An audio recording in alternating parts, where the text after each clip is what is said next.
bueno, soy estudiante de maestría del CETI. Bienvenida, Ruth.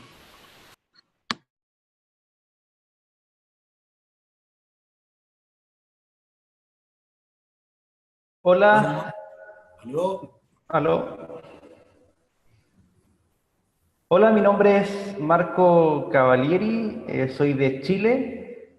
Estamos trabajando en Santiago, pero hoy día me encuentro en Viña del Mar y trabajo en la administración diocesana de la Iglesia Anglicana de Chile. Un gusto saludarles. Un gusto, Marco, bienvenido. Gracias.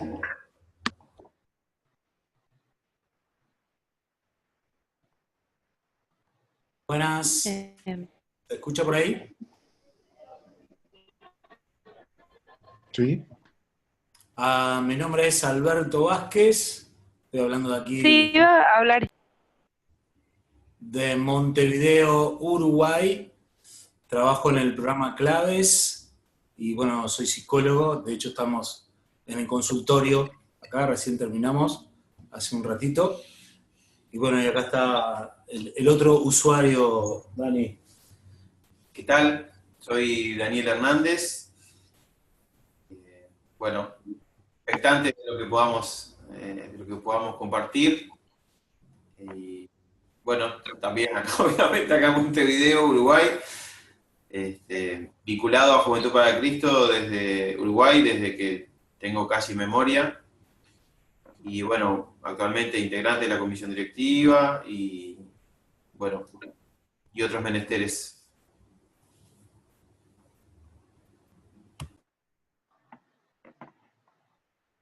Bienvenidos, Alberto y Dani.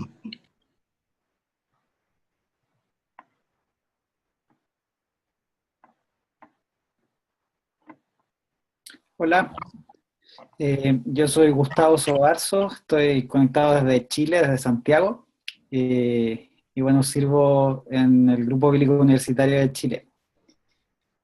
Y un gusto poder estar aquí con ustedes esta noche.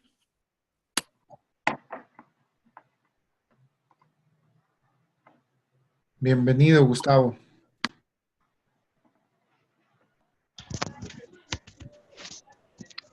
Hola, ¿me escuchan? Mi nombre es Paulina Alba. Yo trabajo, bueno, soy de México, de la Ciudad de México. Trabajo en un ministerio que se llama Corazón Valiente, con 5 diferentes etnias indígenas de todo el país. Y sí, actualmente estoy terminando la carrera de sociología y un gusto conocerlos. Soy Eduardo Robaina, de Villa María, Córdoba, Argentina, y pertenezco a Comunidad de Cambio, una ONG, y trabajamos con distintos programas de capacitación y reflexión teológica, y trabajando en distintas cosas de la iglesia, pero en profesiones, kinesiología, así que de eso vivo, y todo el resto se suma a mi trabajo profesional. Yo soy Leticia, también soy de Villa María, Córdoba, soy trabajadora social y somos parte de la organización Comunidad de Cambio. Bienvenidos. Qué gusto escucharles. Igualmente, David.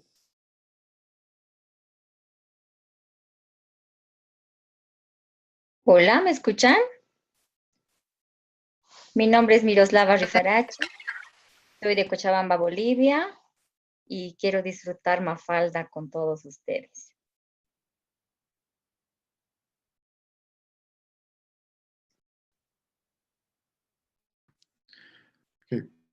Perdón, ¿cuántos están experimentando una conexión terrible? ¿Todos, todas? Yo tengo buena conexión de donde estoy. ¿Nos Sí, yo escuchan bien? también. Yo escucho bien. Yo escucho súper bien. Ahora tenemos. Sí, por aquí está bien, ¿eh?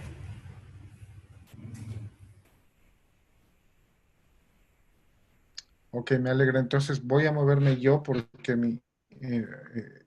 no está funcionando para mí. Entonces, por No te favor, vemos. continúen presentándose. No te vemos, pero te escuchamos fuerte y claro. Ah, qué bueno, por lo menos. ¿Quién falta presentarse?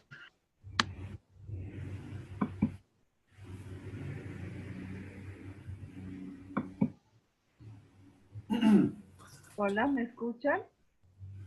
¿Sí? Bueno, mi nombre es Mirna Pérez, soy de Bolivia, de Cochabamba, y soy química de profesión, eh, y he hecho algunos estudios en medio ambiente y también en educación. Es un gusto compartir con ustedes este estudio de Eclesiastés con Mafalda, que me parece súper interesante.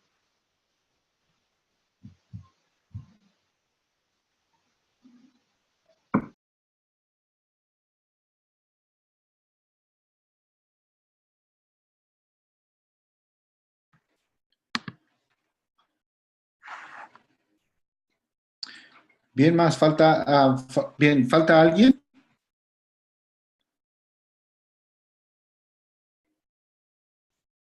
Marcela, creo. Pero no te escuchamos, Marcela. Tienes que abrir el micrófono. ¿Ahí me escuchan? ¿Ahora Sí. me escuchan? Sí, Sí. te escuchamos. Sí, te escuchamos. Mi nombre es Marcela.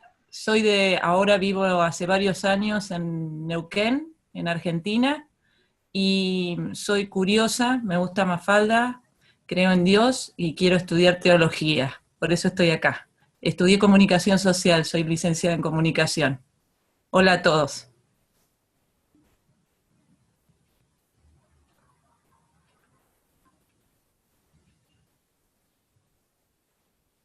Excelente. Creo que solo falta Luis o alguien más. Falta un compañero que se llama Omar, pero está teniendo problemas con su micrófono. Es también de México. Me presento. Me llamo Luis Cruz Villalobos. Vivo acá en Santiago de Chile con mi familia, mi esposa, 3 hijos. Y estoy muy contento de estar acá con ustedes. Por desgracia, no tengo tanta experiencia en estos sistemas virtuales, entonces me pongo un poco, me estresa un poco, viendo tantos rostros indirectamente. Pero voy a intentar estar conectado con todo mi ser aquí.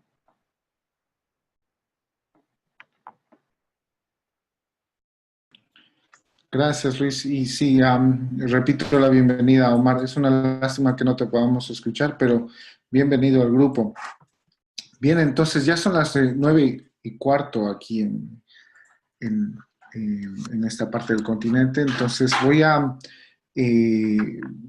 iniciar la conversación. Y quiero hacerlo de la siguiente manera. Si Carla nos puedes mostrar el slide que teníamos preparado. Uno de los detalles acerca de Cogelet es que es difícil sistematizarlo. Cada comentario argumenta una organización del libro que puede ser coherente, pero como hay tantas opciones, no necesariamente significa que la manera en la que el comentario bíblico está haciendo las divisiones en partes del libro es la manera en que el autor la escribió. Y Jack Ellul hace una observación interesante, que es la sensación que produce escuchar o leer el libro es muy similar a escuchar a alguien pensar en voz alta. Entonces vamos a tratar de pensar en voz alta con Kohelet y a hacerlo también a la luz de lo que hemos podido ver acerca de, o desde la perspectiva de Mafalda. Entonces, ¿todos pueden ver las preguntas que están planteadas ahí? Voy a tomar el silencio como si. Entonces, si se dan cuenta, son básicamente las preguntas que hemos estado dialogando en los foros y con algún cambio o algún agregado. Entonces, abordamos el tema de la ironía porque no solamente al leer el libro de Kohelet, nos damos cuenta que la realidad está llena de ironía, sino que nosotros mismos y la manera de entendernos a nosotros mismos está llena de ironía. Entonces, para mí no pasó mucho tiempo desde que empecé a leer el libro hasta que me empecé a hacer preguntas de mí mismo o acerca de mí mismo. Y lo mismo me sucedió con Mafalda. Al acercarme a las historietas nuevamente, lo hice con preguntas para Mafalda o para Aquino, si quieren. Pero terminé como interpelado, con preguntas hacia mí mismo, ¿no? Y mi orientación hacia el mundo y mi posicionamiento en mi propio contexto. Entonces, la primera pregunta es ¿a qué personaje de Mafalda se parecería el evangélico promedio? Pero les voy a invitar por la próxima media hora a escoger cualquiera de estos puntos que están en la pantalla, para que sea como una conversación, una meditación en voz alta, ¿no? Pero quería iniciar con esa pregunta de ¿a qué personaje de Mafalda se parecería el evangélico promedio? Porque es una que nos posiciona, ¿no? Como creyentes, como protestantes. No sé si todos se definen como evangélicos, pero tal vez sí como protestantes, la mayoría. Entonces, ¿a qué personaje de Mafalda creen que se parece el cristiano promedio en Latinoamérica? ¿Y por qué?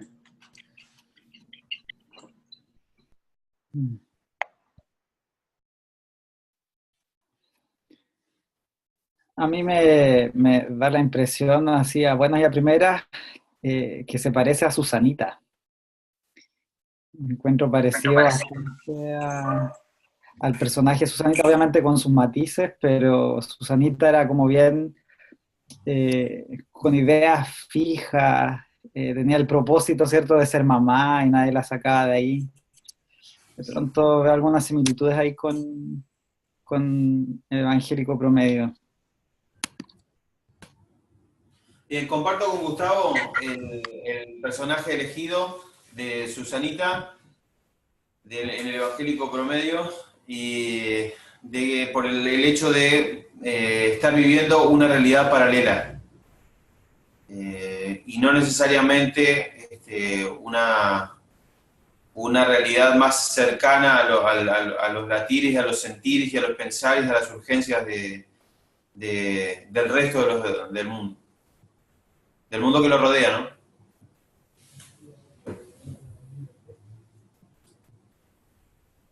¿Se escuchó? Dale. Sí, sí, te escuchamos.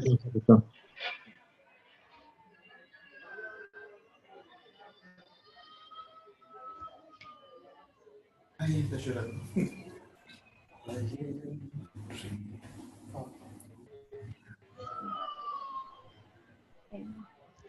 Yo también pensaría un poco que a Manolito, porque sobre todo en el aspecto de la generación de ganancias económicas, nadie cuestiona.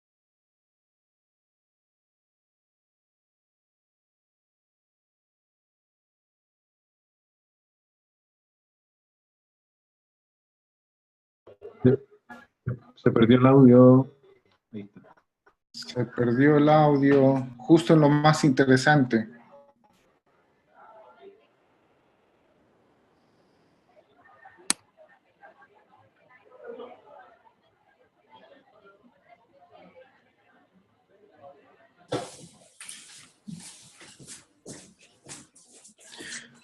Bueno, se perdió el audio, pero escuchamos a Manolita como una de las, Susanita como una de las posibilidades y a Manolito como otra, por el aspecto de la concentración en la ganancia, ¿no?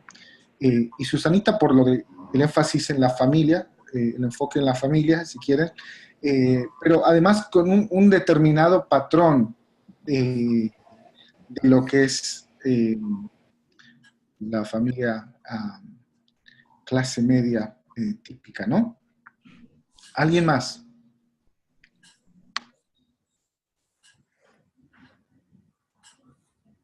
Yo había entendido, cuando leí los materiales, ¿se escucha lo que digo? Se escucha. Que había que comparar a Eclesiastes con un personaje.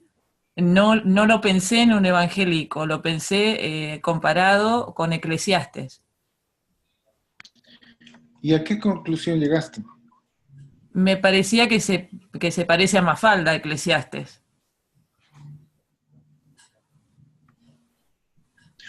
Sí, ¿no? Por su carácter inquisitivo, por su tono irónico. ¿Por qué más? Ay, no, había pensado lo que dijiste, ahora no me acuerdo. Tomé nota de varias cosas que leí, hice como apuntes, hice la tarea, digamos. Ahora lo encuentro y te lo digo, porque... Sí, te lo paso.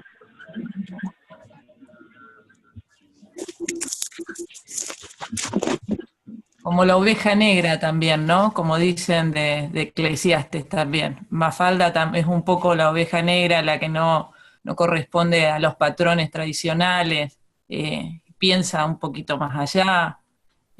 Bueno, hay varios aspectos, digamos, que comparten. Absolutamente, son un poco distintos, ¿no? En el contexto propio. Eclesiastés por las razones que hemos compartido en el documento. Y en cuanto a Mafalda, se me viene una de los episodios del primer libro a la mente. Es en el que el papá de Mafalda dice, a Mafalda le convendría tener amiguitas, que solo jugaba con Felipe y Manolito. Entonces el siguiente cuadro es Felipe y Manolito corriendo y una silla volando sobre ellos, ¿no? No sé si les va a alcanzar la silla o están ellos queriendo perseguir la silla, pero es una escena como muy graciosa y el papá dice, claro, me pregunto si a las amiguitas les convendría tener a Mafalda. Entonces sí es un personaje algo distinto. Y no, pero gracias, es cierto, o sea, Mafalda la podemos comparar con Eclesiastés. ¿Alguna otra opinión o observación sobre el personaje de Mafalda que se parecería al evangélico promedio hoy? Para mí... Sí. Buenas noches, mil disculpas por enlazarme un poco tarde, pero buenas noches a cada uno de ustedes. Y no sé si se me escucha bien. Ok. Entonces, un poco yo quisiera hacer la reflexión que también, viendo la pregunta, se me venía a la mente Susanita, en el sentido de que es poco reflexiva en función a su entorno.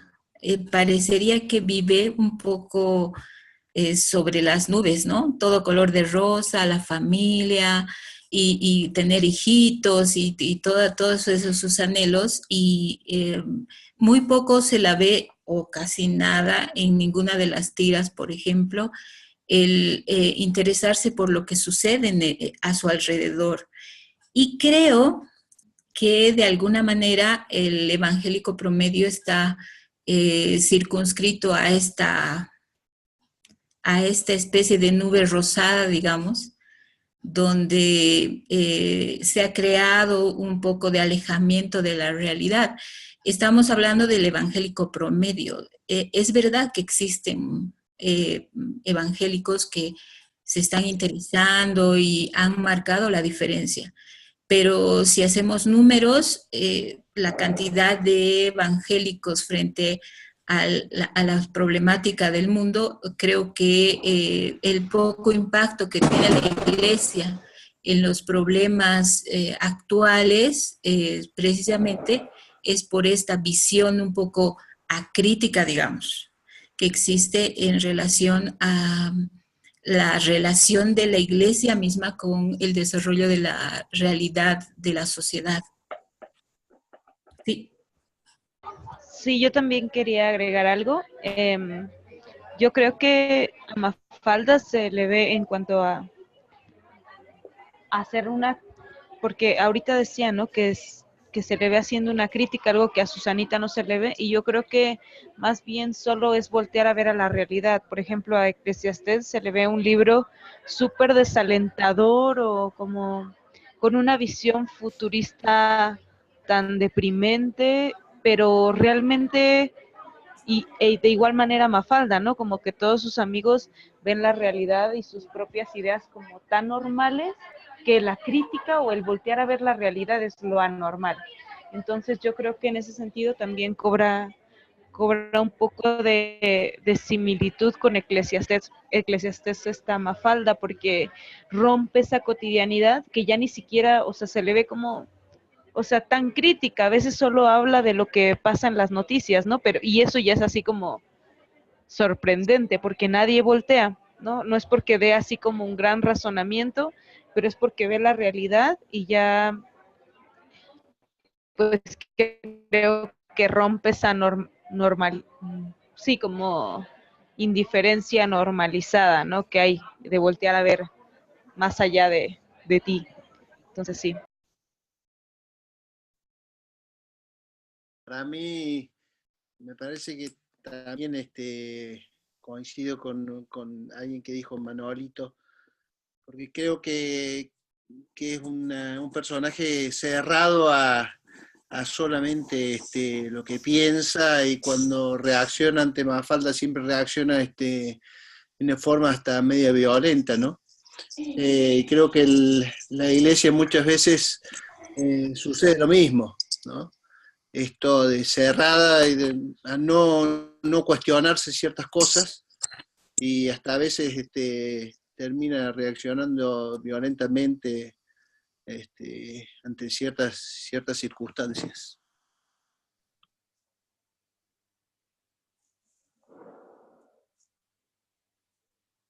Habría que definir qué entendemos por evangélico promedio también. Y por ahí, a partir de ahí, sabemos mejor con qué personaje relacionarlo, porque cada uno puede tener una interpretación de lo que es un evangélico promedio.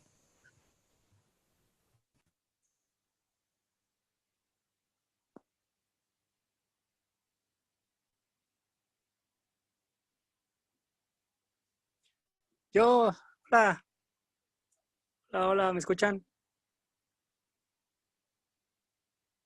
Hola, hola. Hola. Hola, se te Sí, escucha. sí, te escuchamos, Omar. Estoy Omar. Pues yo, a mí para mí es difícil encontrar un personaje que se parezca al promedio. Primero, por lo que acaban de mencionar, de cuál sería el promedio.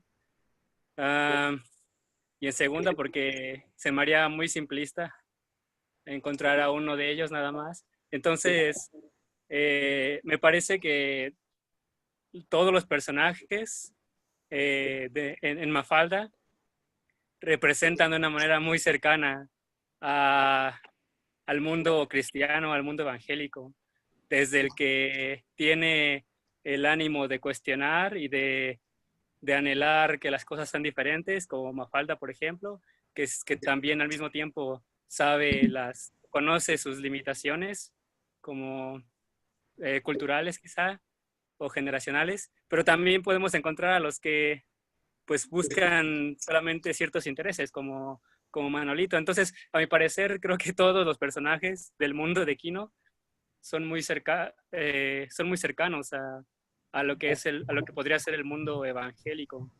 Al menos acá en mi contexto noto muchas semejanzas con muchos de los personajes. Y hola, gracias.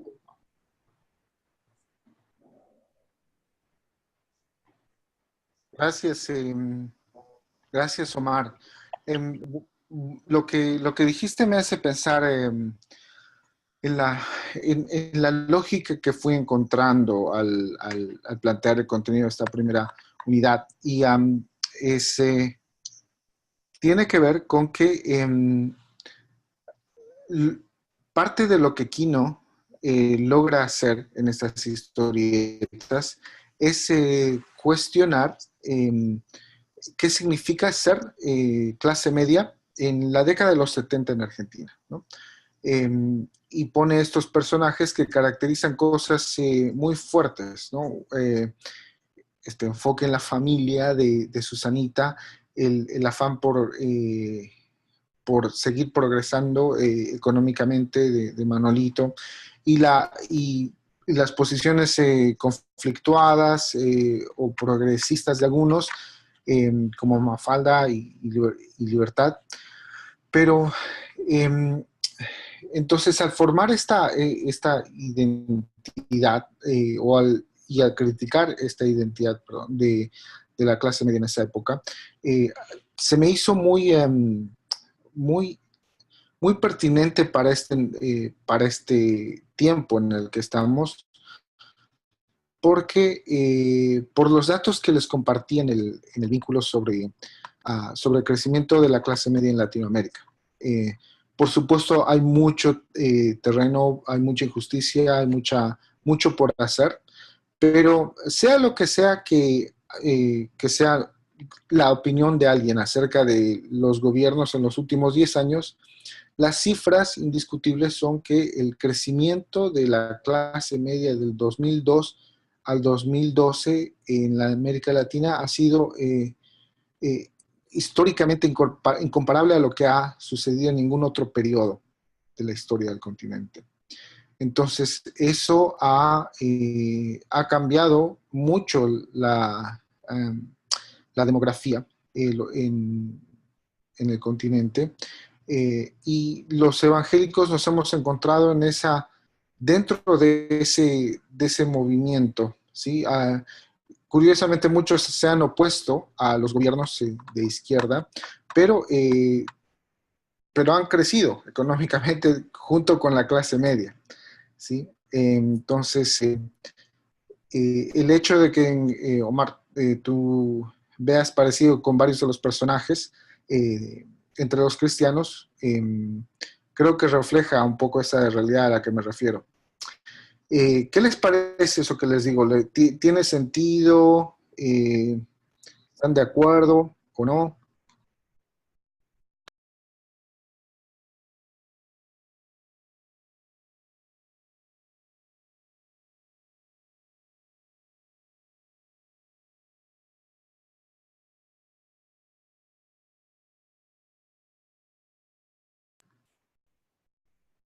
¿Me escucharon?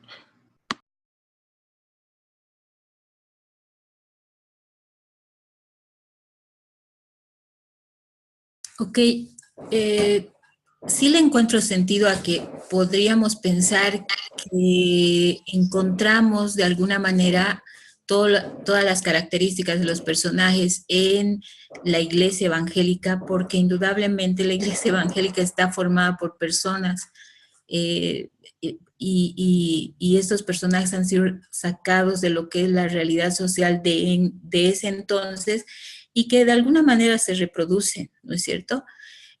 Pero cuando se habla de un evangélico promedio, yo entiendo que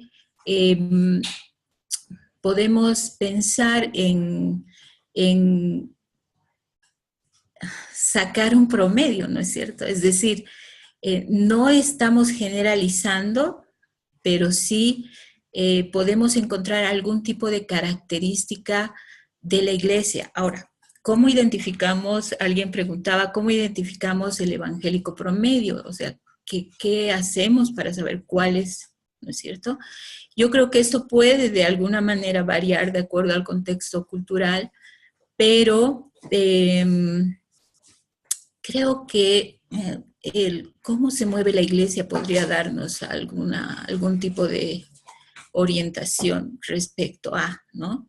Entonces, ¿cómo está nuestra iglesia? Puede orientarnos a ver cómo están los evangélicos promedio, ¿no?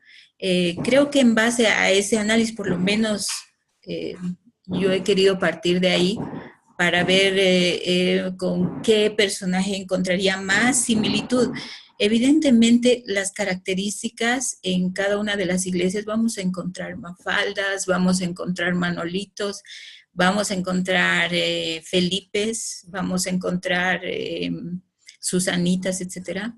Pero creo que de alguna manera, haciendo una autocrítica de nuestras realidades y lo que todavía le falta avanzar a la iglesia, creo que nos falta más criticidad, más Mafaldas al medio, más apuntar a ver nuestra realidad, aunque no sea agradable.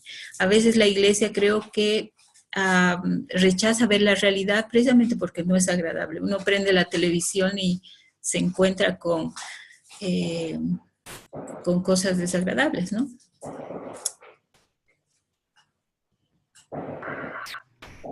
Gracias, María René. ¿Alguien más?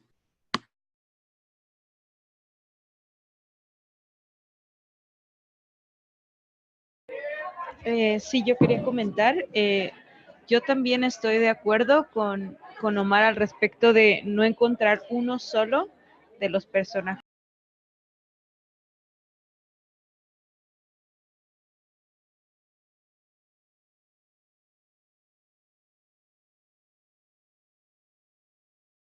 Ese parámetro de repetición, porque si vemos, o sea, la criticidad o la ironía de reconocer la realidad se da solo por Mafalda, ¿no? No por todos. Y yo creo que ese es el porcentaje promedio que está viendo de personas como que están haciendo realmente en cada contexto un análisis o una visualización más profunda de la realidad que vivimos. Entonces yo creo que es la reproducción de estas escenas, ¿no? Porque incluso los padres de Mafalda también están presentes en esas realidades, no nada más los amigos de Mafalda, ¿no? Entonces yo creo que son como escenas completas en donde cada personaje, Manolito, Susanita, Felipe, están presentes en nuestros contextos y el mismo porcentaje de Mafalda se está viendo, ¿no? Porque creo que nuestra realidad nos dice justamente eso.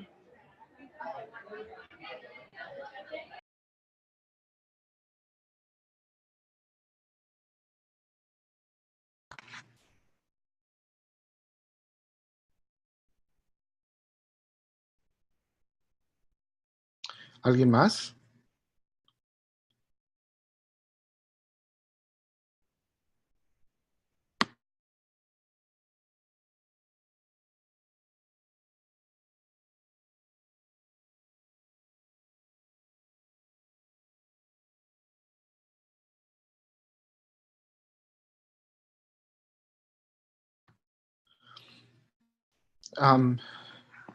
Como no escucho a nadie, voy a aportar algo más. Esto de la construcción de identidad en la década de los 70 que sucede, es, de nuevo, algo muy importante para nosotros cristianos en este siglo, cristianos protestantes y o evangélicos en este siglo, porque tenemos que prestar atención a la manera en que Kino construye o ayuda a construir identidad, tanto de la clase media, como lo que resulta de la identidad de ser latinoamericano. Es es irónico, interesante que la clase media en Argentina, por lo general, ha tendido a ser desconectada del resto de Latinoamérica, ¿sí? Hablando en generalidades, por supuesto, pero es irónico que un producto cultural acerca de este grupo en los 70 haya servido tanto para crear identidad y sentido de pertenencia en el resto del continente. Entonces, creo que como iglesias en este tiempo, deberíamos estar involucrados en una conversación o en conversaciones acerca de nuestra identidad. Tenemos en la mayoría de los países más de 100 años de presencia protestante y tenemos espacios de participación cada vez más visibles. No siempre para bien, pero eso requiere que tengamos o que reconozcamos la necesidad de esta conversación acerca de nuestra identidad. Y creo que lo que queremos aportar desde este curso es que si vamos a construir identidad desde absolutos, desde cosas irrefutables, tal vez termine siendo una identidad débil o que no resiste el cuestionamiento. Pero si nuestra identidad es construida aceptando, asumiendo contradicciones y asumiendo desde la perspectiva de Kohelet que no podemos hacer todas las cosas, de que hay cosas que no tienen sentido. Entonces, tal vez una identidad evangélica para el siglo XXI puede ser algo más saludable y algo más creativo de lo que hemos venido viendo en los últimos años. ¿Qué opina?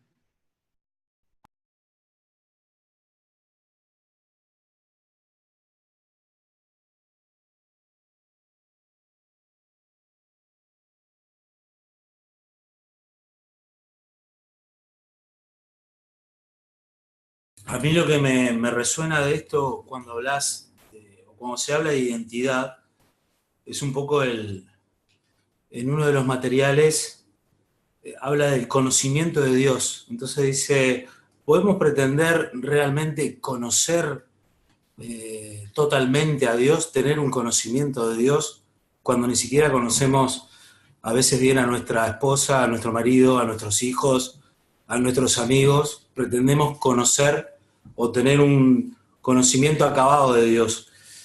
Y yo creo que eso tiene mucho que ver con las identidades, ¿no? ¿De qué Dios estamos hablando? ¿De qué dioses estamos hablando? Yo a veces con algunos amigos ateos les digo, bueno, decime de qué Dios sos ateo, porque yo también soy ateo de algunos dioses. Y yo creo que a veces dentro de la comunidad cristiana estamos hablando a veces de muchos dioses diferentes, ¿no? Es un gran tema el dejar a Dios ser Dios, y cómo a su vez en este juego de tensiones, cómo también entra la certeza dentro de todo eso inacabado, la certeza del amor, la certeza de la justicia. Entonces, bueno, esas cosas que se me disparaban con relación a la identidad, ¿no? Que es lo que tiene que ver con qué imagen o qué nos imaginamos o qué conocemos de Dios o qué entendemos por Dios. Por Dios.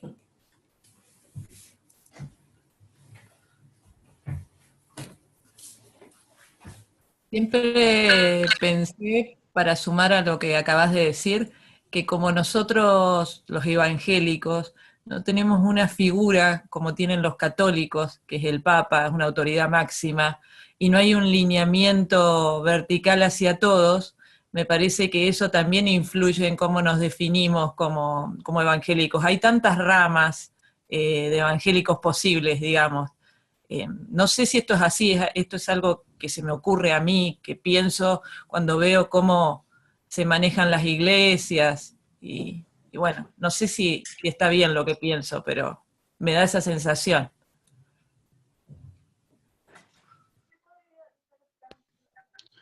Cuando te escucho hablar, Marcela, pienso que obviamente no apoyo la división tan común en nuestras iglesias, pero cuando te escucho hablar de esa diversidad presente en el continente, algo me dice que que esa diversidad es importante por la misma naturaleza de Dios, tan imposible de capturar. eh, ¿Sí? O sea, tan cercana, pero tan, sí, tan imposible de capturar. Y eso Eclesiastés nos lo pone, nos lo plantea una y otra vez. Entonces, definitivamente, creo que para afirmar una identidad evangélica en el siglo XXI, tiene que incluirse la diversidad como algo, sí, sociológico, pero también algo teológico. ¿Me explico? Sí, a mí no me molesta la diversidad, me encanta en todos los sentidos. Lo que pienso es que a veces es como una torre de Babel que no nos permite poder hacer fuerza todos juntos, a eso me refiero. Nada más, un pensamiento.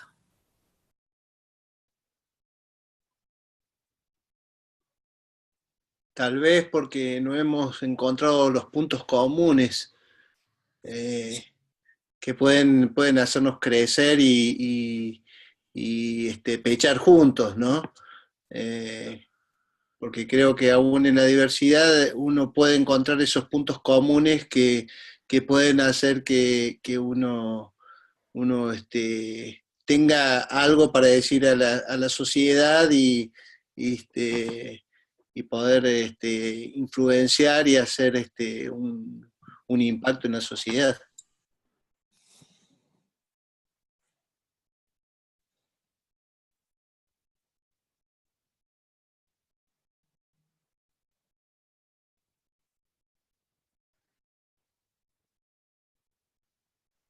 Es cierto, y agradecemos a Dios por personas o por movimientos que nos ayudan a encontrar puntos comunes.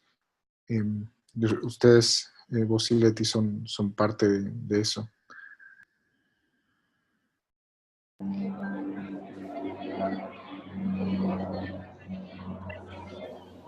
Bueno, vamos acercándonos a la hora que quisiera que escuchemos a Luis Cruz Villalobos, pero me pregunto si hay algún comentario de cierre de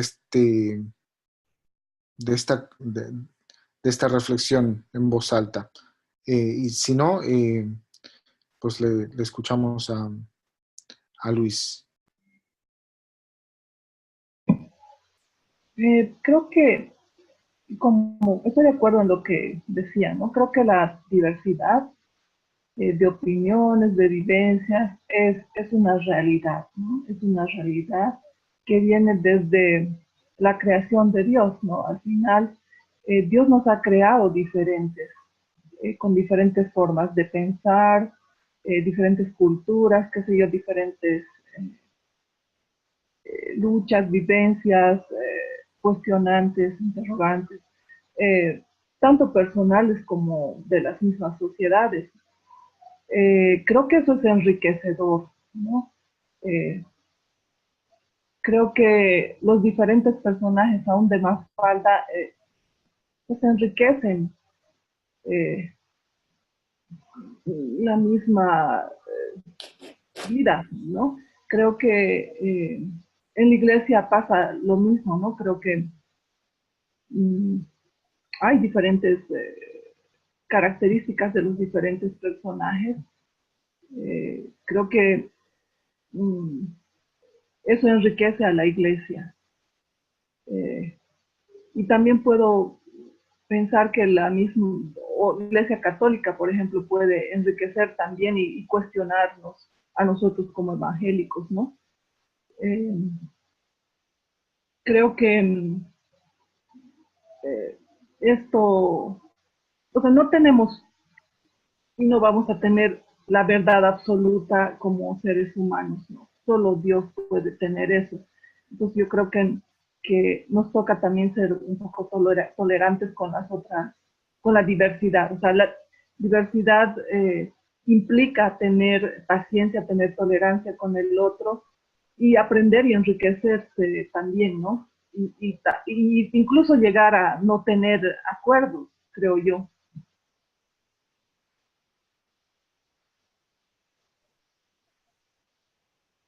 Estoy pensando en voz alta solamente. Sí, también para aportar un poquito más a esto, me encantan los comentarios que han dicho acerca del reconocimiento de la diversidad, porque trabajando también en pueblos indígenas con diferentes etnias, yo reconozco también la diversidad tanto pues de revelación también de Dios en estos lugares, pero una de las cosas también que creo que se torna en cuanto a la cuestión identidad, tiene que ver con la relacionalidad, porque el punto no es que tú reconozcas algo diferente, es qué haces con eso diferente, porque, o sea, entre evangélicos aquí ya hemos visto que venimos de diferentes trasfondos, pero es como, ¿qué vamos a hacer con eso? ¿Construimos o tomamos partido en función de la diversidad? Entonces creo que, y justamente pues la Trinidad nos muestra eso, la relacionalidad más allá de la diversidad misma, ¿no? Porque está la diversidad de funciones, la diversidad de, pues sí, ¿no? De Padre, Hijo, Espíritu Santo, pero la diversidad no era nada si no hay relación, si no hay esa conexión, y creo que justamente apelar a una identidad como latinoamericanos, por ejemplo, ¿no? También pensando, me dejó pensando mucho esta parte de tomar como un referente la clase media, porque, por ejemplo, bueno, en mi país se toma a partir de la materialidad, ¿no? De lo que puedes llegar a tener. Tienes un televisor, tienes un refri, tú eres parte de otra clase social. Tú tienes un televisor de plasma o tienes ciertas cosas y tú eres parte de otra clase social. Entonces, pero eso no define muchas veces, ¿no? O sea, define lo que esa materialidad te hace ser frente al otro. Entonces creo que en ese aspecto justamente la relacionalidad creo que nos puede ayudar a entender un poquito tanto la parte identitaria como la parte de la diversidad, ¿no? Y llegar tal vez a un punto que nos ayude a construir a todos.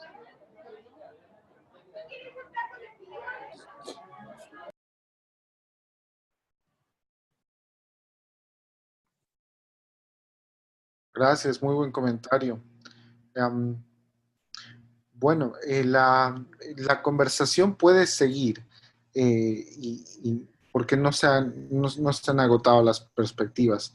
Les invito a participar en los foros, hay intervenciones muy interesantes y a continuar durante el fin de semana en esa dinámica. Pero antes de que se haga muy tarde, quería que empecemos el tiempo con Luis. Luis Cruz Villalobos es un poeta,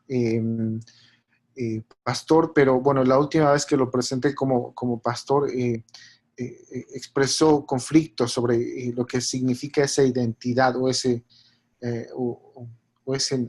título en nuestras iglesias evangélicas. Pero también es psicólogo y padre, esposo. Entonces, él ha venido reflexionando mucho sobre esos temas de la ironía e incluso sobre Eclesiastés o Cogelet mismo. Entonces, bienvenido, Luis, y te abro este espacio para hablar con el resto de la comunidad en Latinoamérica. Bueno, ya les dije que es un placer estar acá con ustedes, compartir. Les voy a pedir misericordia en realidad, porque vamos a hacer una especie de collage, una especie de mosaico de distintas ideas.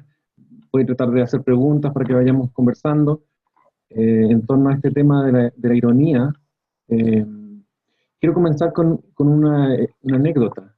Tengo un amigo psicólogo que es muy aficionado a la filosofía, especialmente de Heidegger, y se maneja muy bien en esos vuelos altos o profundos de la filosofía alemana, y ateo.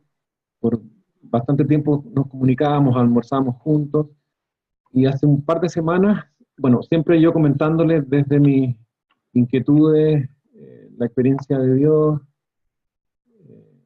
en un lenguaje tal vez no muy habitual dentro de los evangélicos, le compartía de lo que era mi acercamiento a lo sagrado. Y hace un par de semanas le compartí el libro de Elul sobre Eclesiastés.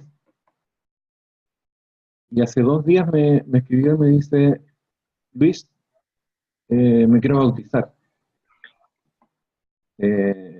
Y yo quedé sorprendido y le dije: ya, juntémonos a almorzar y conversemos. Y ayer me contó, en el almuerzo me dijo: ¿sabes qué? En un sentido racional, cognitivo, tengo montoneras de dudas. Y me dijo: la verdad es que lo que me ha ayudado mucho a acercarme a Dios han sido tus dudas. Porque yo, en una línea muy poco evangélica, le contaba todas mis dudas a él sin ser cristiano. En la línea de que era un aficionado a la filosofía y un hombre muy, muy, muy denso en su reflexión. Entonces yo compartía abiertamente como un amigo. Y la verdad que me dijo: si tú sigues a Jesús y tienes esa cantidad de dudas, yo también puedo. Entonces, fue muy lindo escuchar eso. En el fondo, ver que desde la incertidumbre se puede tener un vínculo estrecho e irrefutable, pero en un sentido afectivo, más que racional, con Dios, es una experiencia sumamente linda. Varios de ustedes mencionaban, y al final se mencionó también especialmente el tema relacional. Me parece que es fundamental en la experiencia cristiana, más que una certeza racional, cognitiva, una certeza relacional. No. De hecho, particularmente en estas semanas he tenido algunos conflictos en mi interior respecto a temas básicos a veces, y en términos racionales, dudas muy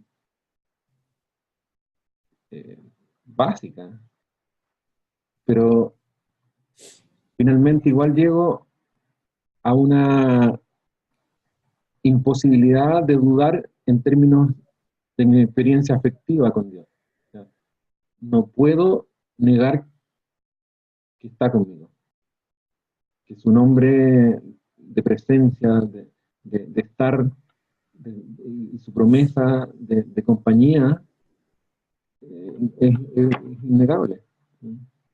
¿Y eso cómo lo puedo explicar? No lo puedo explicar muy bien. Sin embargo, es potente. Quiero dar un salto a un texto, un poema, que se llama Dios ateo.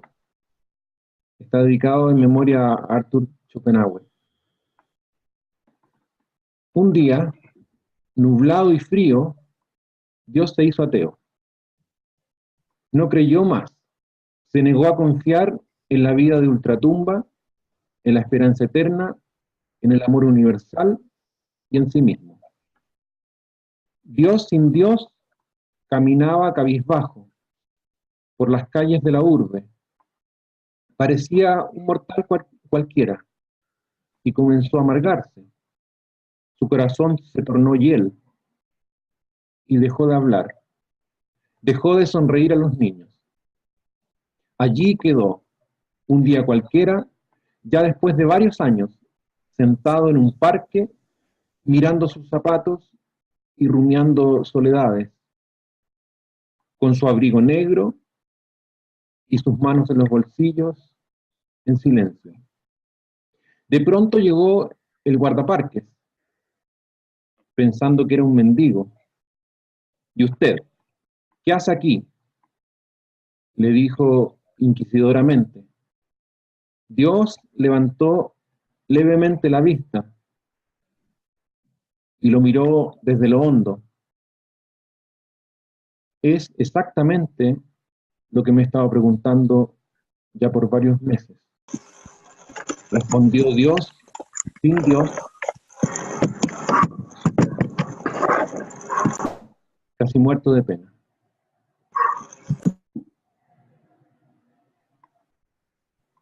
Les quiero compartir este poema paradójico,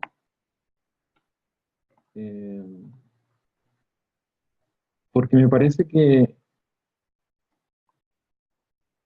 el elemento paradójico es fundamental en la experiencia cristiana. De hecho, la escritura es paralógica en casi su totalidad. No es un discurso racional, lógico, lineal, causal. Tiene saltos habituales de un lugar a otro. La verdad, como el desvelamiento, como el sacar el velo, es una experiencia habitualmente contradictoria. Entonces, hablar de un Dios ateo, de un Dios que se parece a Schopenhauer, la escena que describe el poema es una experiencia que tuvo Schopenhauer, que estaba en un parque, un filósofo ateo alemán importante, inspirador de Nietzsche, estaba en un parque y meditando sobre el sentido de su existencia, desde el pesimismo, ¿sí? Y llega el guardaparque y le dice, ¿usted qué hace aquí? Y él lo mira y le dice, eso es lo que estaba pensando hace mucho tiempo. Traté de relatar en este poema un poco esa experiencia del filósofo. Otra cosa que quería compartirles, antes de hacer algunas preguntas que podamos compartir entre todos, es que el libro de Eclesiastés es un libro irónico, bueno, eso cae de perogrullo, pero es irónico que esté el libro de Eclesiastés en la Biblia. Es paradójico que esté en la Biblia. Y eso es fenomenal, es muy bueno que esté. Para amigos como el que les comentaba, que andan haciéndose preguntas y viendo la Tierra como salía en el dibujito de la Mafalda, el planeta enfermo, podrido, muriéndose, que vean que en la Biblia, la palabra de Dios, hay alguien que se hace las mismas preguntas y que tiene la misma sensación de hastío, es sumamente esperanzador, aunque suene contradictorio decirlo. Pero hace legítima la queja, hace legítimo el lamento. Que el 70% de los salmos sean lamentaciones, algo nos está diciendo. Que sea un grito de, ¿sabes qué? No entiendo nada. Esta cosa está fea. Esto es muy triste. Uno mira los acontecimientos de un día de este planeta y podría caer en depresión mayor, con ideación suicida, sin mucho problema. Sin embargo, Eclesiastés nos da unas luces muy particulares, unas pinceladas muy sutiles, pero fundamentales.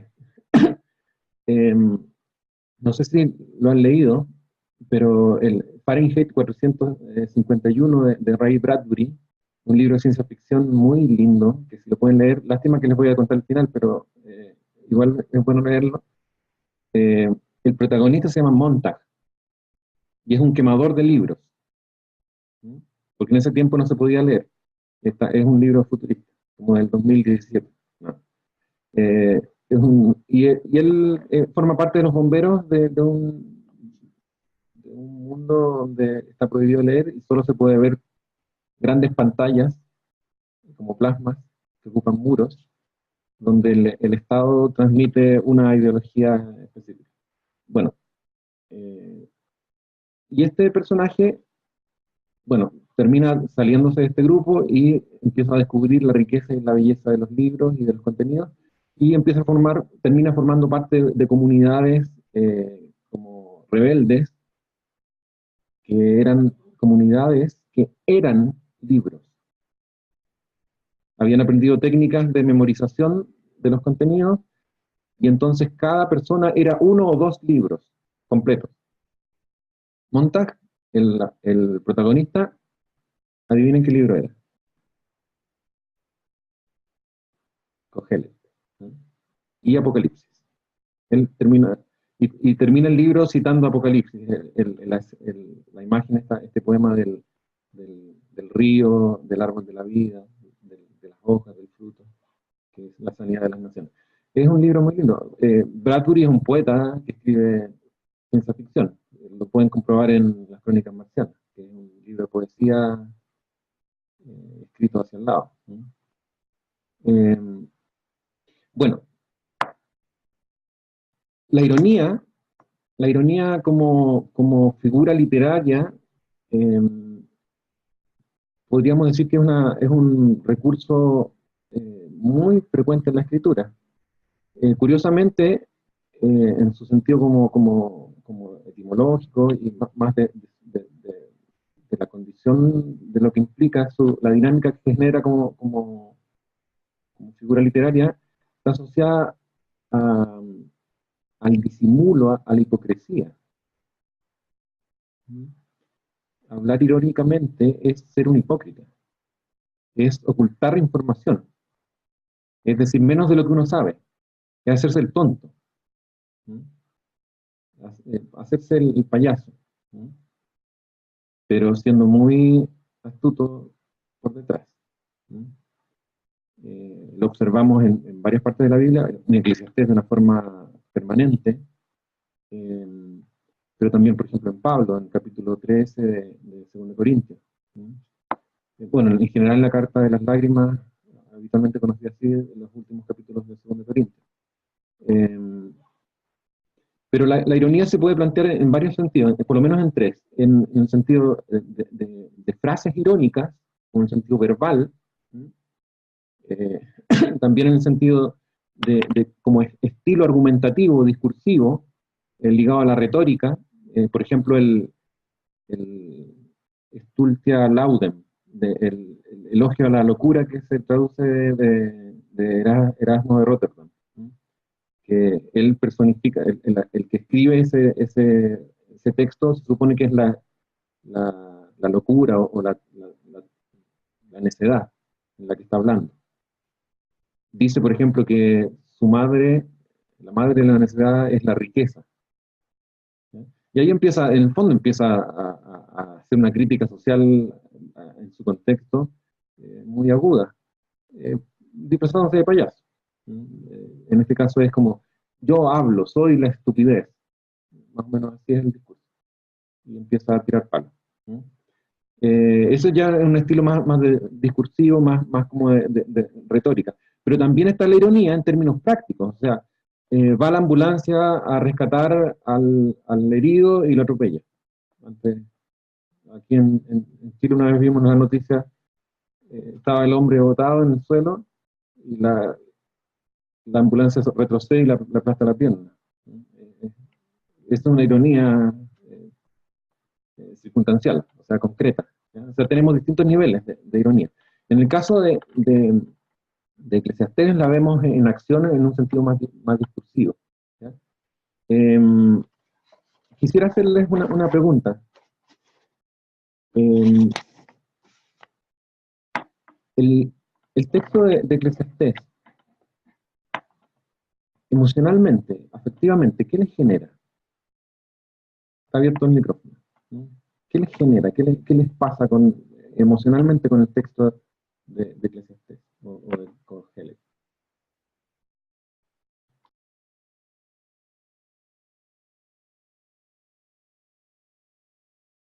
Es una pregunta de verdad, no retórica.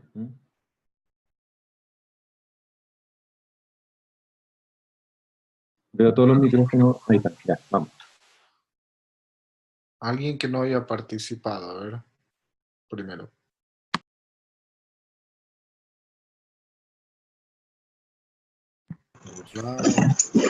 Hola, Bienvenida, Melissa. gracias. Sí, disculpen a todos la tardanza, que estaba atorada en el tráfico. Hoy es festivo en México, entonces había una locura ahí, pero gracias por estar acá. Bueno, así de entrada creo que es un libro que me genera hasta cierta depresión de leerlo. Y es como un juego también de emociones entre, bueno, ya encontré el sentido y todavía no, y sí, no, pero al final como un descanso también, en que en la última sugerencia que da, ¿no? el predicador. Eso es lo que me genera. Gracias. ¿Alguien más? Por favor. Hola, a mí me genera a primera lectura y una lectura rápida, me genera desesperanza.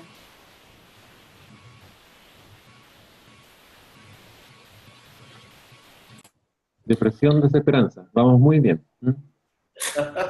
A mí me genera, me costó identificarlo, me quedé pensando, me genera alivio.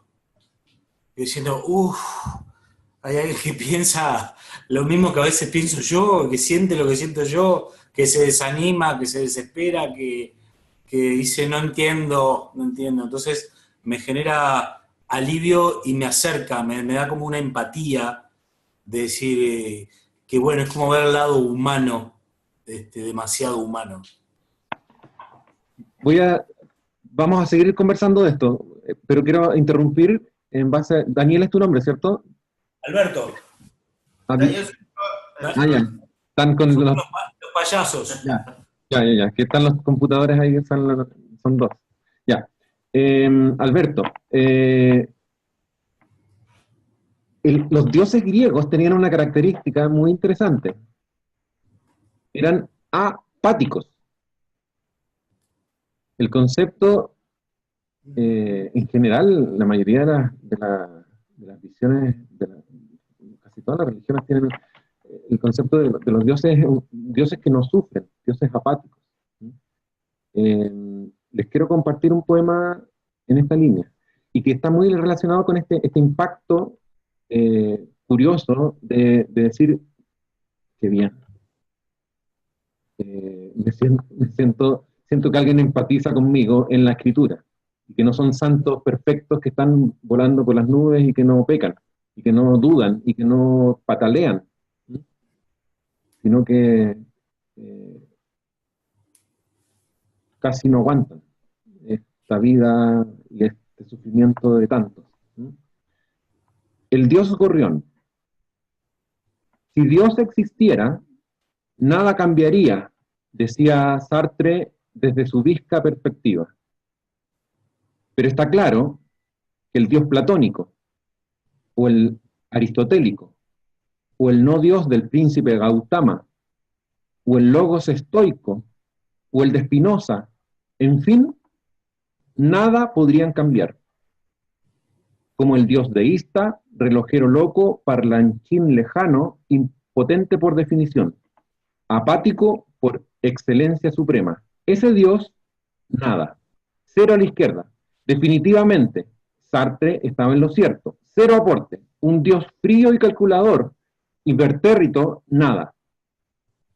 Pero no me podrán negar jamás que el dios gorrión, el dios empobrecido, el dios apasionado por su obra de arte, el dios loco de remate por amor, el dios mártir, ese y solo ese dios lo cambia todo. Todo lo dejan de construcción como los danzarines átomos. Cuando nos encontramos con un texto como el de Eclesiastés y nos perturba negativa o positivamente, podríamos aplaudir.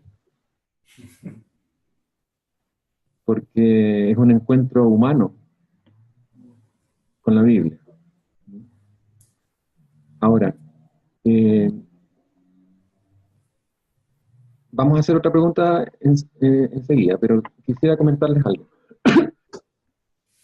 El término Hebel, que es un término muy, como se dice en chileno, muy regalón para mí, como muy querido, apreciado cariñosamente,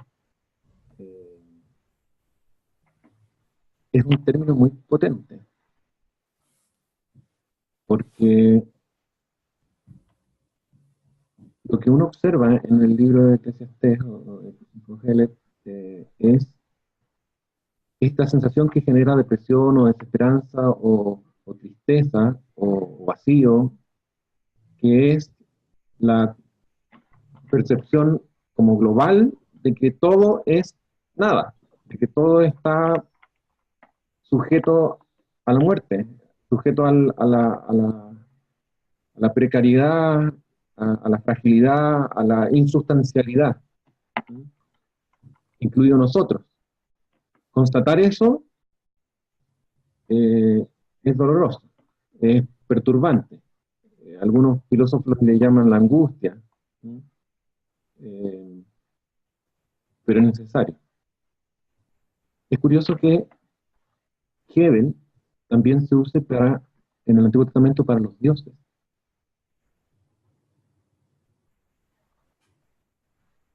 Eso es muy interesante. Porque lo que nos está diciendo sutilmente Eclesiastés es todo es nada y todo puede transformarse en diosesillos. Así que ten cuidado, porque lo único que vale la pena, como dice al final, es aquel digno del espanto luminoso. Es decir, wow, tú eres el único que no está sujeto a variaciones. Tú eres el único que permanece para siempre. Esto es aterrador y hermoso, porque está de nuestro lado. O sea, más que de nuestro lado, nos acoge, nos abraza. Está dispuesto hacia nosotros como seres humanos, con bondad, con amor. Entonces, esta mala noticia de que todo se está pudriendo y que todo va a la muerte, nos hace tomar conciencia de que es tremendamente ridículo y necio, para no ocupar otras palabras más grotescas, construirse ídolos, enaltecer algo que está sujeto a la pudrición o al derrumbe. Así que tú, mejor, teme a Dios y hazle caso, de acuerdo a cómo Él se ha develado, y cómo Él ha develado el camino que debemos seguir, que tiene que ver con el vincularse con los otros como quisiéramos que se vincularan con nosotros.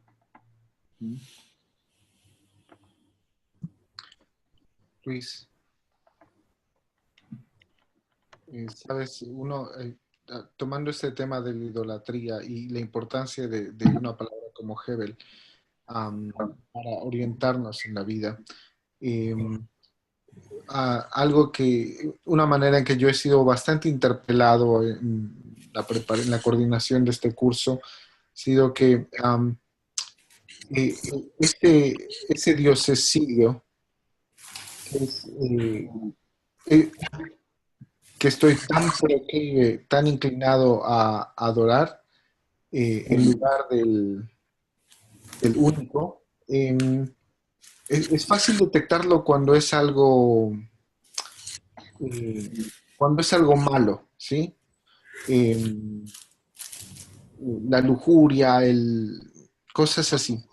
Pero cuando es algo bueno, pero que no está, pero que toma lugar, que se rehúsa a ser Hebel, ¿sí?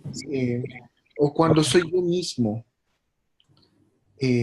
sí, que me rehúso a ser Hebel y me convierto en mi propio Dios Cecilio. Esa es la idolatría más dolorosa de reconocer y más difícil de reconocer.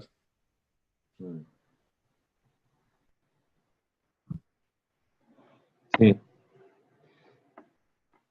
Y bueno, en general, la tentación es tentadora, valga la redundancia. No es como, venga acá, destruiremos su vida. No, siempre es atractiva. Entonces, claro, es muy fácil creer que no es Hebel algo que es digno, bueno, de ahí que la soberbia sea uno de los pecados más luciféricos. Creerse superior a los demás.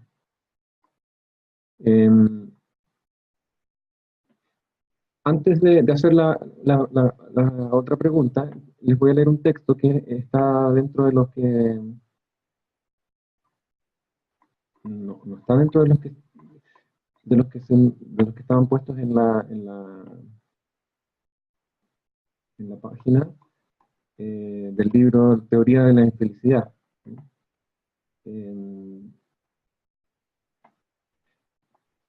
Me llegaron delante los correos electrónicos de todos los que están participando para la conexión. Voy a enviarles el libro completo, ¿ya?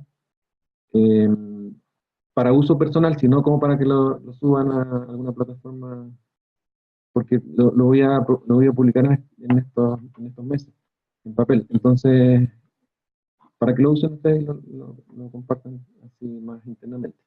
Dice, es un poema que está asociado, yo sé que varios de ustedes trabajan con personas en situaciones difíciles, ¿sí?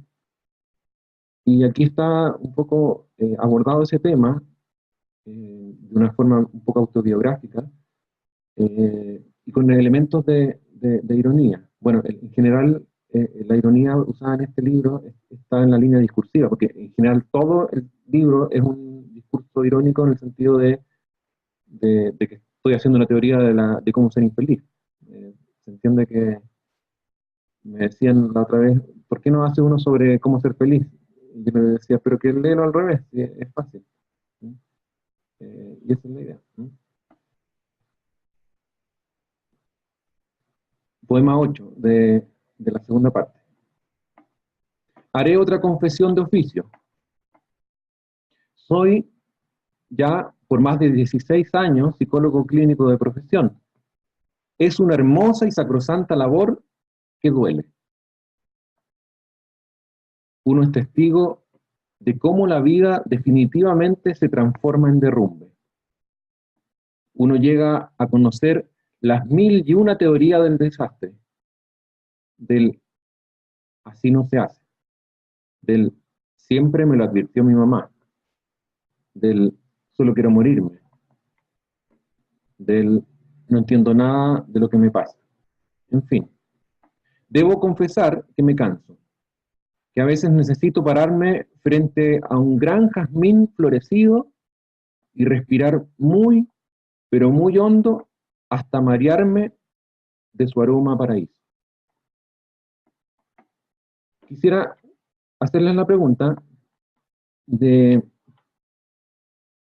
cómo usan en sus vidas la ironía, la paradoja, el reírse de sí mismos. ¿Qué tan fluido les resulta usar estos recursos? Esa es la pregunta.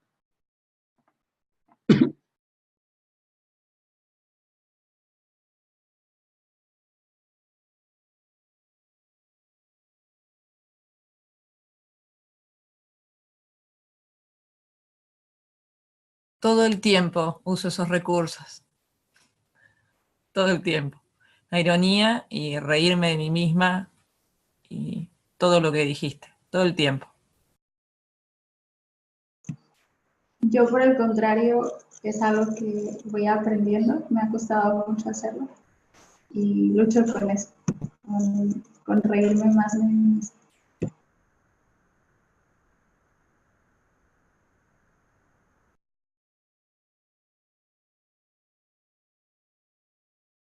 ¿Alguien más? Sí, yo. Pues dentro de las actividades a las que me dedico, una es ser payaso. Soy payaso teatral. Y he descubierto que una de las...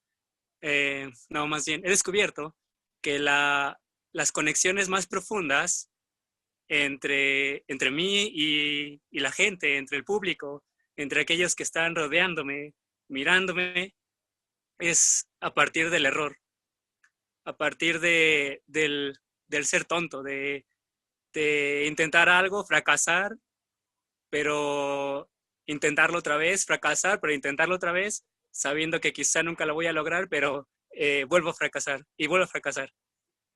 Pero es eso lo que provoca una conexión muy profunda que se ve en la risa, en la sonrisa, en este oficio teatral como payaso, aunque no busco la risa del público, encontrar la risa como un vínculo sagrado incluso, surge a partir del error, a partir de la tontería, a partir de lo que uno no esperaría.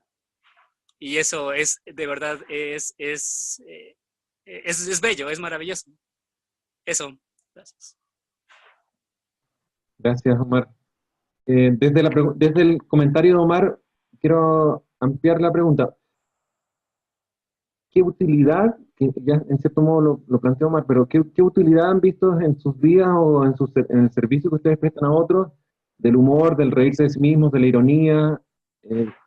¿Qué utilidad ha tenido en su quehacer amoroso? Si me permites, Luis,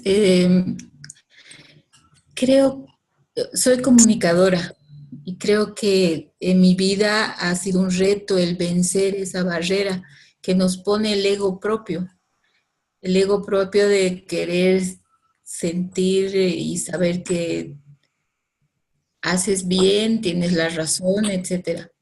Y he podido construir y entender el hecho de que cuando uno rompe esa barrera y es capaz de estar dispuesto a equivocarse una y otra vez, como decía Omar, o reírse de sí mismo, es como si bajaras esa barrera y puede establecer un ambiente o un lugar de conexión con el otro.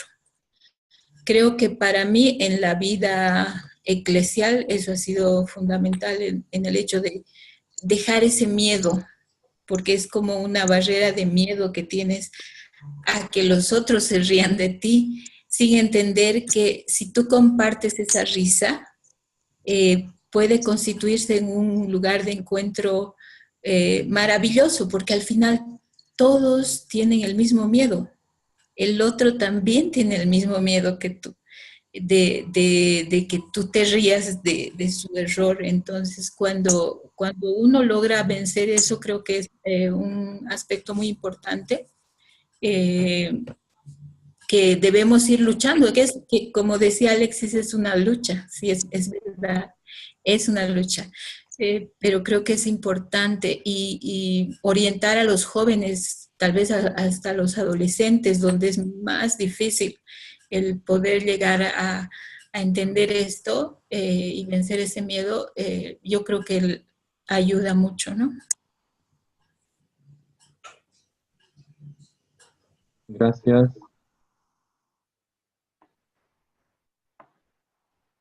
Quiero... David, ya estamos cerrando en términos de tiempo. ¿Cómo estamos? No sé muy bien. Tendríamos que estar cerrando. ¿Por qué no nos damos 7 minutos más? Ya. Número perfecto. Ya. Quiero a ver si podemos cerrar con elementos positivos de Eclesiastés que tienen que ver con el disfrute, que tienen que ver con lo simple, lo sencillo, conectarse con la vida, que también está presente de una forma un poco también paradójica y irónica y también contradictoria, porque a veces sí, a veces no, que sí, que no, que igual es vanidad, pero nos transmite también esa idea. Les voy a leer un poema que está también en el librito este que les mencionaba. Ley fundamental de la infelicidad. Cante conmigo. Yo tenía 10 perritos. Yo tenía 10 perritos. Y uno se me fue a la nieve. No me queda ninguno.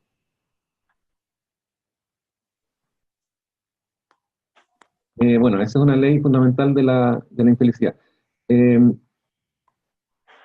La perspectiva que nos da Eclesiastés, a pesar de connotar que toda la realidad está sujeta a ser nada, a deshacerse, paradójicamente nos anima también a conectarnos con la realidad,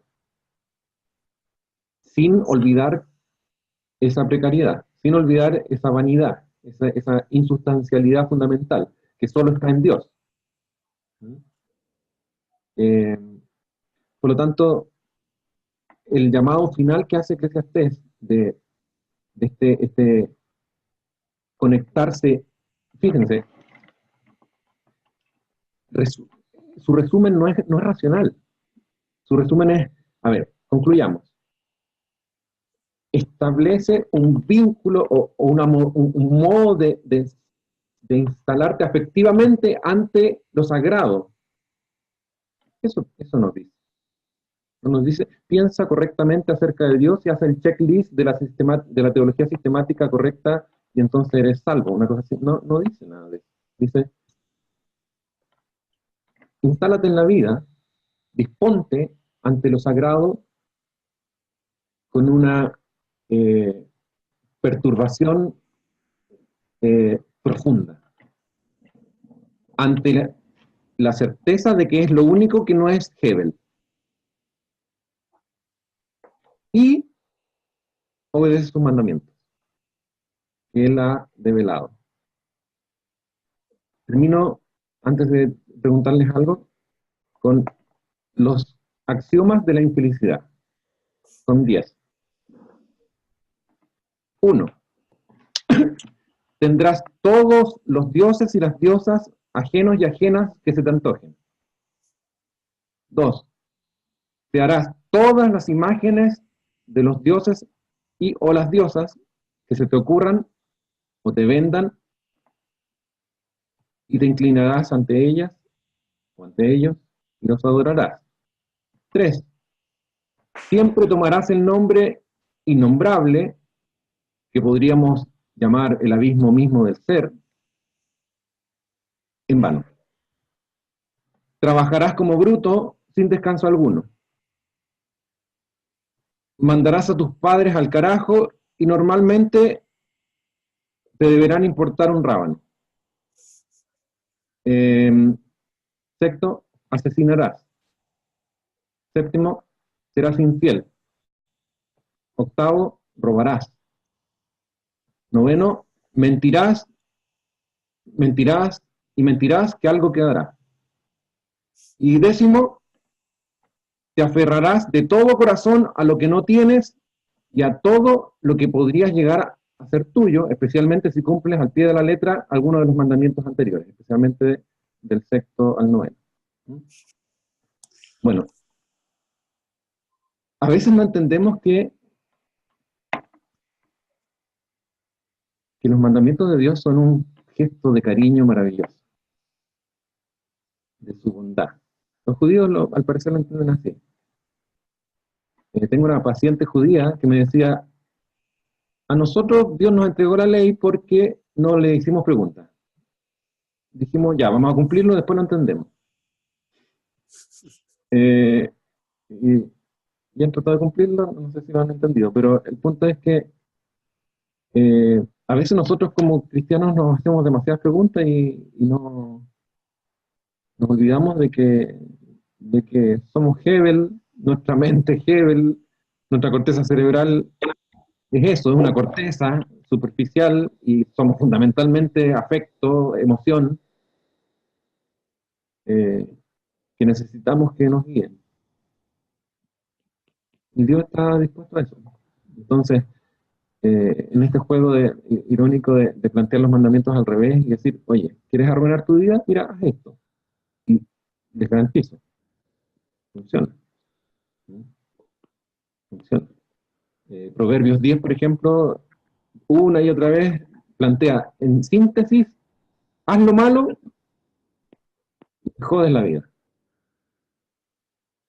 Haz lo malo y es darte cabezazos en la muralla.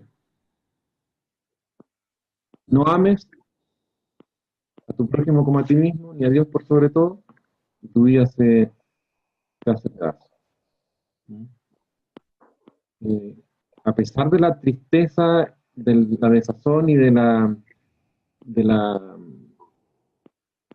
desesperanza que pueden transmitirnos un poco Eclesiastés, finalmente nos deja esa enseñanza maravillosa de aférrate al único que no se cae y síguelo.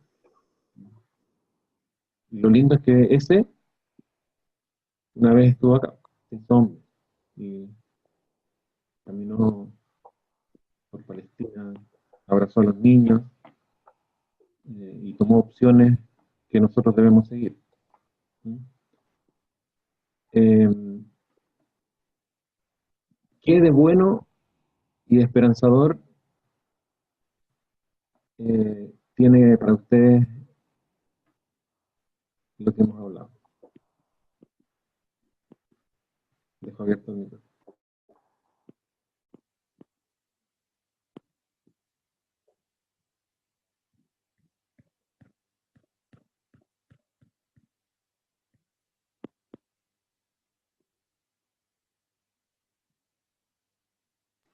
Gracias, son elocuentes.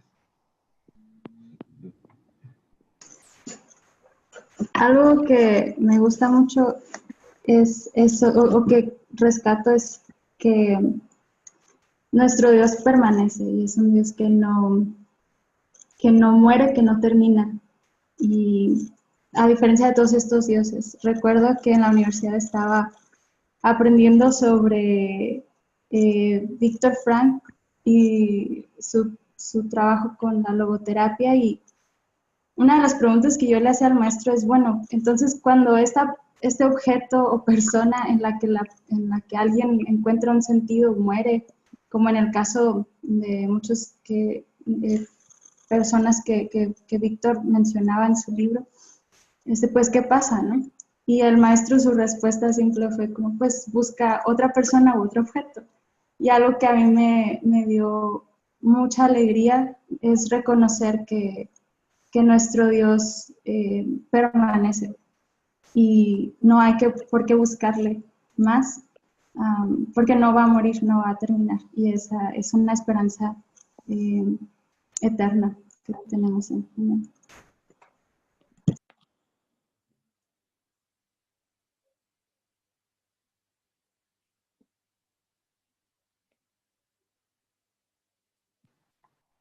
¿Alguien más quisiera compartir?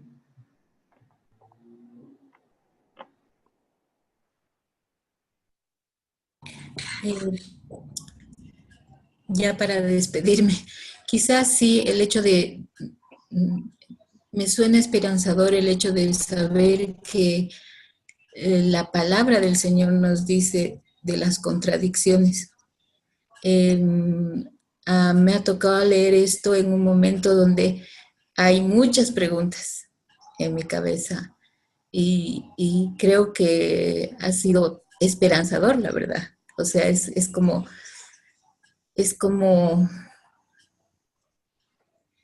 saber que la contradicción está ahí, pero que, como dice el libro, uno de los libros que hemos leído, solo va a haber progreso, solo hay posibilidad de progreso donde hay contradicción. Y donde hay contradicción va a poder haber unión entre contrarios. Y donde hay contradicción vamos a poder, yo creo, entender la realidad desde la contradicción. Creo que tiene más luz que tratarla de entender desde verdades absolutas y distantes. Sí, creo que eso para mí ha sido esperanzador.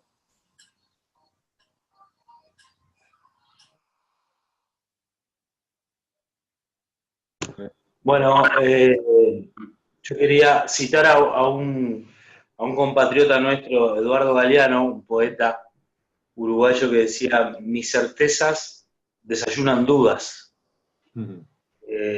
Creo que es como que recoge el sentir de Eclesiastés, ¿no?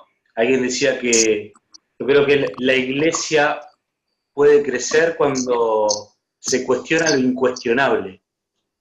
Y esta es la tarea que me parece que se puede recoger de este libro, ¿no? Cuestionar, animarse a entrar en esos laberintos con este desafío, ¿no? De que uno, frente a la duda, también crece. Y uno cree porque duda, exactamente, ¿no? Gracias. Gracias, Luis. Gracias a todos y todas por estar aquí. Antes de terminar, solo quiero dar un previo de la semana que viene. Como saben, vamos a abordar nuevamente Eclesiastés y Mafalda desde la fragilidad.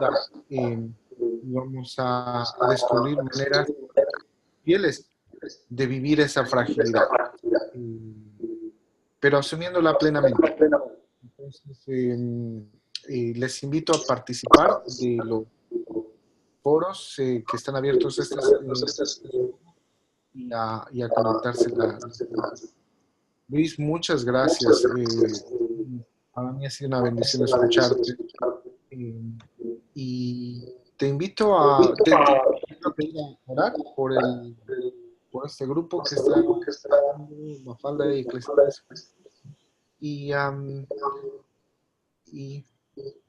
por la iglesia, si podemos ser fieles, contradicciones y dudas incluidas en este continente nuestro.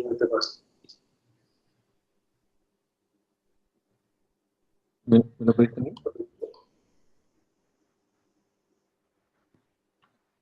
David, ¿me pediste a mí? Sí, te pedí a ti.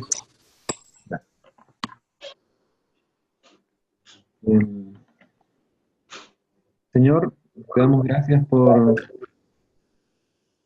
Coelet, por este texto que nos conecta de una forma especial contigo, porque nos conecta también con nuestra pequeñez, con nuestra impotencia, con lo poco que somos, pero sin embargo también nos conecta con tu grandeza, con tu amor, con tu presencia permanente, y nos conecta también contigo. Te rogamos que como cuerpo tuyo, como comunidades de fe, podamos vivir conectados con la realidad de este mundo, sin sentirnos lejanos, superiores, sino muy, muy cercanos a la realidad contradictoria que nos toca vivir, dolorosa, triste, y que podamos llevar esperanza, que solo está en ti, no en nosotros, solo está en ti. Llénanos de te lo pedimos por Cristo. Amén.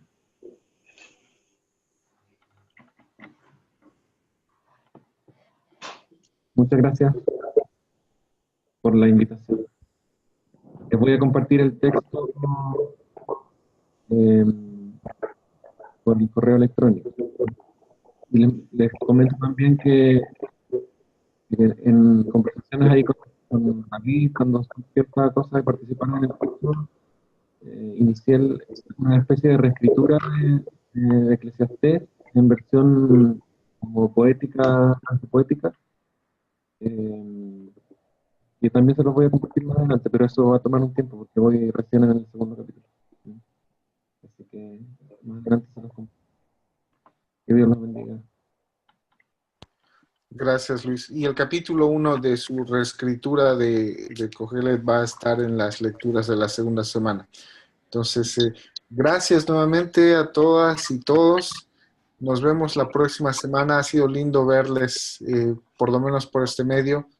Un fuerte abrazo.